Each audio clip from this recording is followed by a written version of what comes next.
नमस्कार मित्रांनो, आज आपण पाहणार आहोत तो महाराष्ट्रातील राजकीय घडामोडींचा थोडक्यात आढावा। उद्धव ठाकरेंची दिल्लीत गुप्त भेट, ते आरोपीला गुपचूप का भेटतात, तर शिवसेना नेते संजय निरुपम यांचा गंभीर आरोप।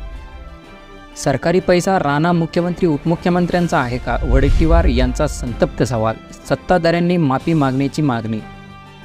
सुरुवात तुम्ही करणार असाल तर शेवट आम्हाला करायला लागेल। राज ठाकरेंच्या विदर्भ दौऱ्यात उद्धव ठाकरे। शरद पवार गटाला खिंडार, माणिकराव सोनवलकरांचा बीजेपीमध्ये प्रवेश, उमेदवारी मिळण्याची शक्यता। आम्हाला मते द्या, नसता खात्यातून पैसे परत काढून घेणार। लाडकी बहीण योजनेच्या पैशावरून आमदार रवी राणा यांचे धक्कादायक वक्तव्य। देवेंद्र फडणवीस हेच महायुतीचे किंगमेकर। भाजपमधील महत्त्व पुन्हा अधोरेखित। जागा वाटप, उमेदवार निश्चितीचे सर्व अधिकारही देवेंद्र फडणवीस यांनाच। अजित पवारांचा ताफा थेट पोहोचला शेतात। शेतकरी महिलेसोबत साधला संवाद। विद्यार्थिनींना म्हणाले, हवे ते शिका, खर्च सरकार करणार।